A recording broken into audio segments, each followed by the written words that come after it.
And what's up, everybody? I'm back with another video game review, and today I am reviewing a little game called, and excuse me if I mispronounce this, Alekon.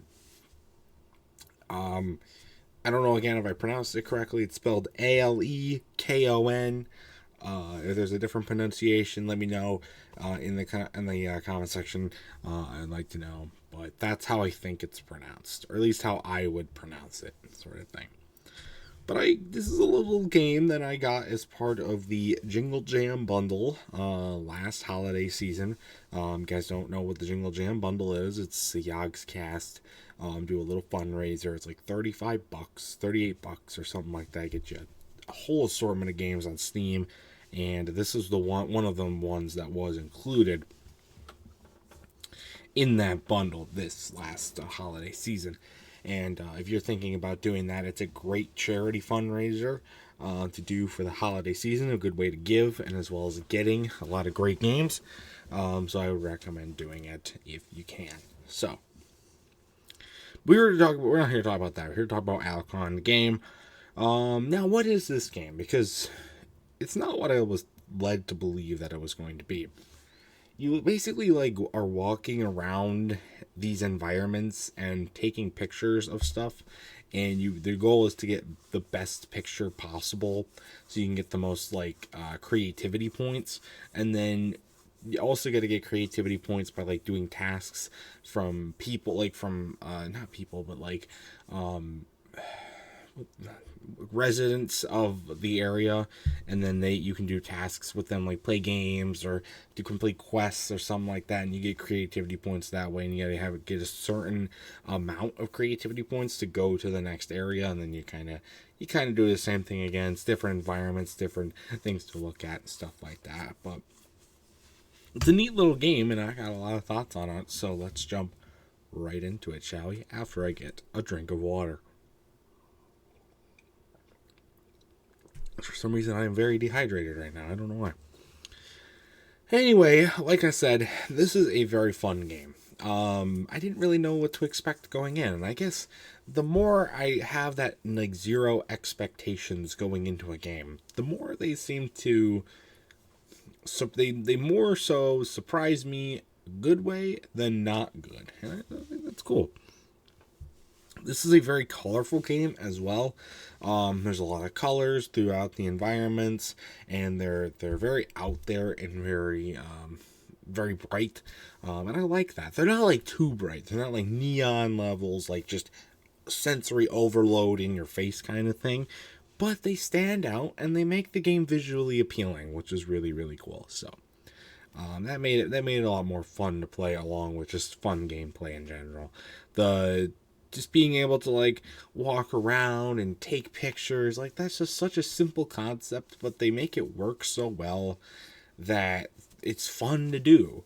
And you go into different paths, and there's new stuff, and there's little secrets and stuff to explore, and you can go back and do it multiple times over, and it's a lot of fun to do. It really, really, really, really is.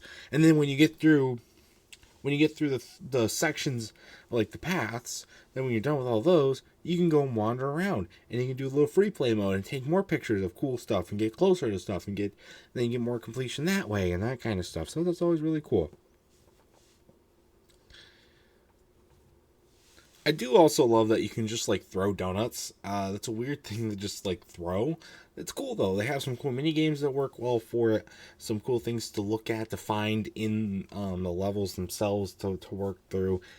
Even one game you play, it's called Pong. Yeah, Pong. That's what it is. I was trying to think about what it was called. You play Pong, and you can throw the donut to get the bubble ball to go wherever you want. That is a tough mini game, I will say, because you don't move very fast, and there's a large space to go side to side, and it can pick up really, really quickly. So that's a challenging game. Not the most challenging mini game in the game. I'll get to that in a little bit, but it was a fun one though, for sure. I do have a couple of complaints though as well about this game. This game does force near 100% completion. At least if that's what it looked like to me. I don't know every little nook and cranny of stuff to do in the game, but it did look like that. You have to pretty much 100% complete the game to unlock the next stuff. For example, with the creativity stuff, you start out with the first area and you do all the stuff, and then you need 400 creativity points to unlock the next section. And in order for me to get 400 creativity points, I had to take pictures of everything in the game, and complete all but one of the minigame tasks that you can do. Actually, all but two. I did all but two. Yeah, all but two of the tasks. Out of like the 14 or 15 that are just in that first section of the game. That's fucking crazy. And the next one, to unlock that one, you need 1,000, and the other one, I think you need over 2,000 to do. Seriously, that's a lot of stuff to do.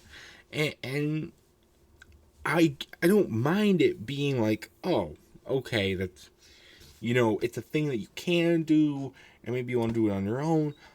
But like I said, if you force it, it doesn't. No, I don't like it.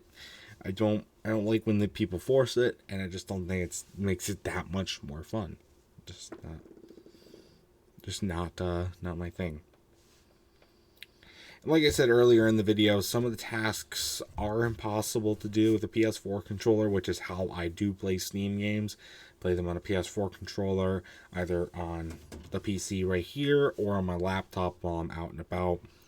And there's one in particular, it's a rhythm game, kind of like Guitar Hero, that kind of thing. And it's not possible to do it with a PS4 controller. And there's a few others that you have to be really specific, and I think it would be easier to do with maybe a keyboard or like a touch screen, and they just don't work well with the controller, which is not a huge complaint because most of them are you are able to do them, but a lot you aren't, and that's annoying,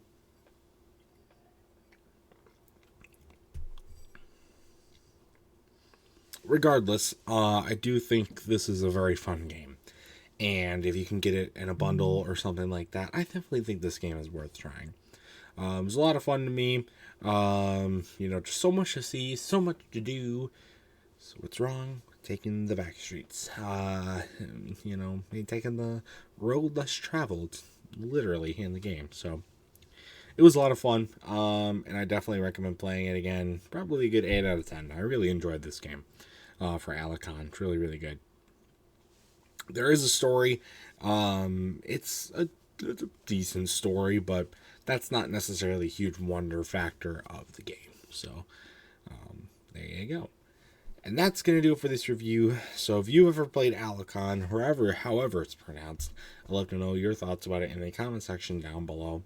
And that's going to also do it for this video, so stay tuned for much more amazing content, including more game reviews and other awesome stuff.